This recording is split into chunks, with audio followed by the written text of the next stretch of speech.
जय गुरुदेव।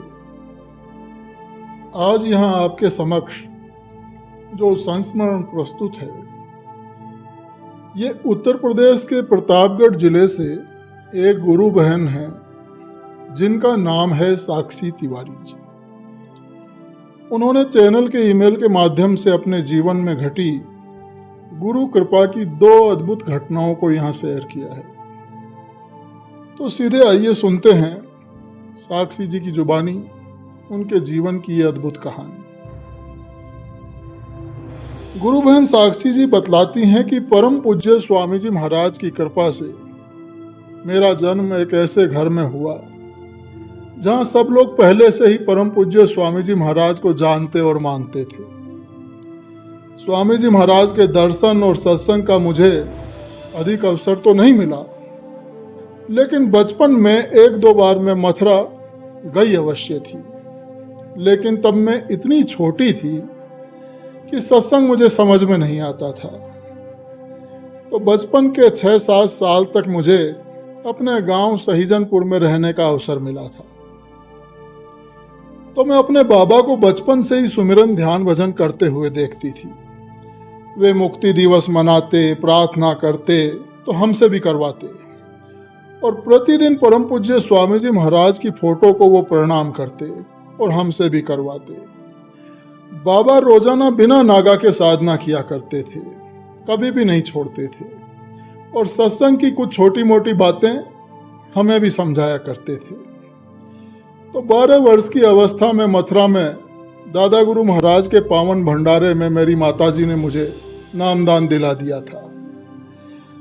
शाकाहारी सदाचारी बाल संघ पत्रिका, जो साप्ताहिक पत्रिका आती थी, वो पत्रिका पढ़ने का मुझे खूब अवसर मिला और उसी से मेरे मन में परम पूज्य स्वामी जी महाराज के प्रति भक्ति भाव जागा।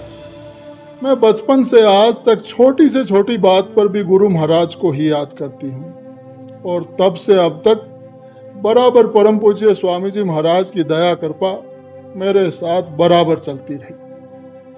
मेरे साथ अनेकों और अनगिनत घटनाएं घटित हुई हैं जिनमें मुझे परम पूज्य स्वामी जी महाराज की दया कृपा का साक्षात अनुभव हुआ है और आज भी होता रहता है। तो मेरे जीवन की शुरुआत ही परम पूज्य स्वामी जी महाराज की दया कृपा से ही हुई। ये बात तब की है जब मैं बस कुछ ही दिनों की थी। ये बात है जुलाई 1989 की।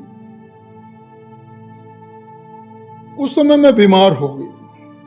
बीमारी का कारण और लक्षण कुछ भी पता नहीं चला। मैं केवल बेहोश थी, सिर्फ मेरी सांसें चल रही थी और कोई भी लक्षण मेरे जीवित होने का नहीं था। तो इस तरह से 3 दिन बीत गए। मेरी माताजी का रो कर बुरा हाल था। वे 3 दिन से बिना कुछ खाए पिए मेरे लिए लगातार रोती रह रही थी। तो मेरे बाबा बड़े ही अनुभवी थे। उन्होंने पत्रा देखा और पत्रा देखकर बताया कि मेरे ऊपर 5 दिन का बड़ा भारी ग्रह दोष है। अगर ये 5 दिन पार हो गए तो फिर मैं अमर हो जाऊंगी। लेकिन कोई हफ्ते 10 दिन का छोटा सा बच्चा बिना कुछ खाए पिए 5 दिन पार कर ले, ये करीब करीब असंभव था। तो मेरी माताजी का रो कर चिंता के मारे बड़ा बुरा हाल था। वो लगातार मुझे गोद में लिए बैठी रहती, मुझे देखती रहती और रोती रहती और मन ही मन परम पूज्य स्वामी जी महाराज से मुझे काल के मुंह से बचा लेने के लिए विनती करती रहती। तो ऐसे करते 4 दिन बीत गए। तो दुख के सागर में डूबा मेरा परिवार 5वें दिन निराश होकर मानो जैसे सब लोग उस आखिरी सांस की भयभीत होकर प्रतीक्षा कर रहे थे कि न जाने कौन सी सांस आकर थम जाएगी, न जाने कौन सी सांस मेरी आखिरी सांस होगी। क्योंकि घर वाले झाड़ फूंक, टोना टोटका, डॉक्टर, वैद्य, नीम, हकीम सब लोगों से सब कुछ कराकर थक चुके थे, पूरी तरह से निराश हो चुके थे। सब जानते थे कि आज की रात मेरी जीवन लीला समाप्त हो जाएगी। लेकिन मन ही मन सब लोग परम पूज्य स्वामी जी महाराज से प्रार्थना कर रहे थे। यह एक बहुत ही बड़ी विपत्ति टूट पड़ी थी मेरे परिवार पर, मेरे घर में। लेकिन वो कहते हैं ना कि जाको राखे साइयां मार सके ना कोई।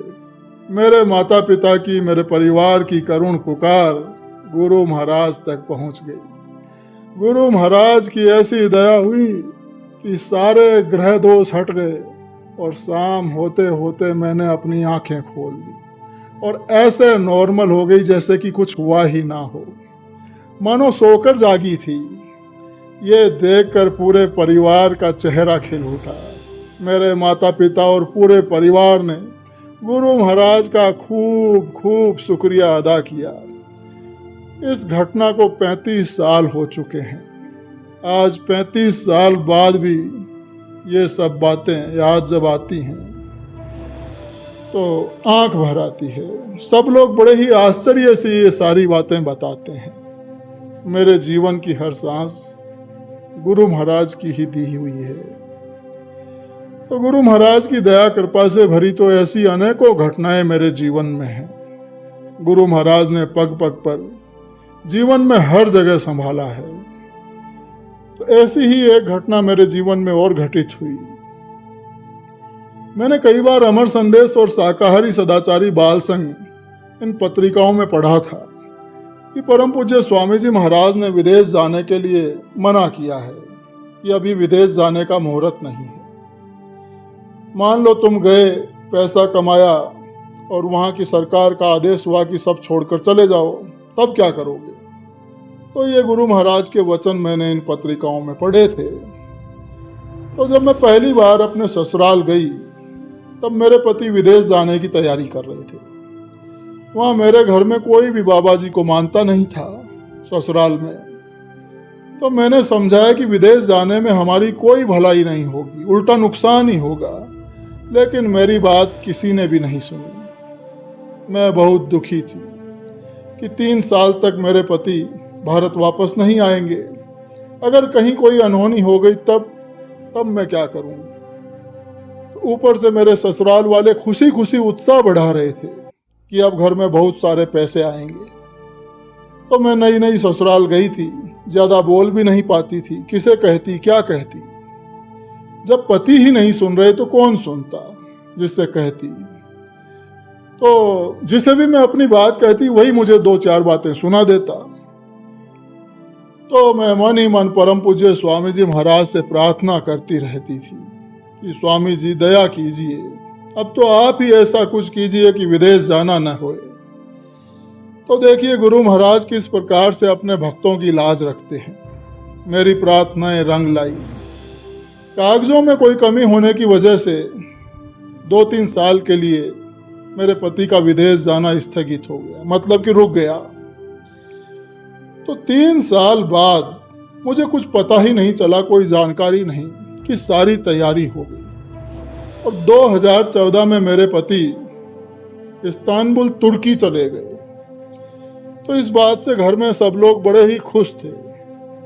लेकिन मेरे पति के मुसलमानों के देश जाने से मैं बहुत व्याकुल थी। रात दिन परम पूज्य स्वामी जी महाराज से यही प्रार्थना करती रहती थी कि मेरे पति सकुशल रहें और सकुशल लौटें। तो तुर्की में क्या है कि बीफ मुख्य वहाँ भोजन था। वहाँ का मुख्य भोजन बीफ ही है। तो बस यही कारण था कि मेरे पति वहाँ खाने के लिए बहुत ज़्यादा परेशान हो गए। तो 1 महीने का वीज़ा बना था, तो 15 दिन में ही मेरे पति परेशान होकर वापस लौट आए। जिस जगह जाने के लिए उन्होंने 2-3 साल तक जी तोड़ कोशिश की, दुनिया भर के दस्तावेज बनवाए, लाखों के कर्जे लिए, आज उसी जगह से वो अपनी खुशी से ही वापस लौट रहे थे। तो कई वर्षों बाद जब मैंने गूगल मैप पर भारत से तुर्की की दूरी देखी तो मानो पैरों तले से ज़मीन खिसक गई। ये सोचकर कि यदि कहीं कोई अनहोनी हो जाती तो मैं इतनी दूर कहाँ ढूंढती, कौन जाता वहाँ? कोई नहीं जाता। तो परम पूज्य स्वामी जी महाराज की इस दया के लिए कैसे शुक्रिया करूं? शुक्रिया एक बहुत छोटा सा शब्द है, बस आंखों में आंसू भर आते हैं। तो यह थी गुरु बहन साक्षी तिवारी जी के जीवन की गुरु दया से भरी घटनाएं, ऐसी घटनाएं, ऐसे संस्मरण, इन्हें सुनकर गुरु भक्ति को और भी बल मिलता है।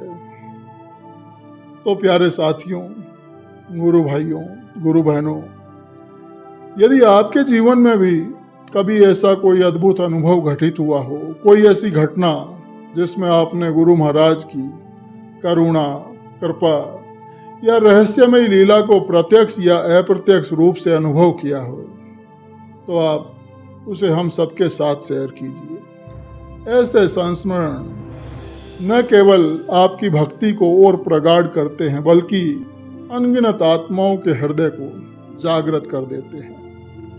आपका अनुभव किसी और के जीवन का मोड़ बन सकता है, बदलाव बन सकता है, किसी और के लिए श्रद्धा को जन्म दे सकता है।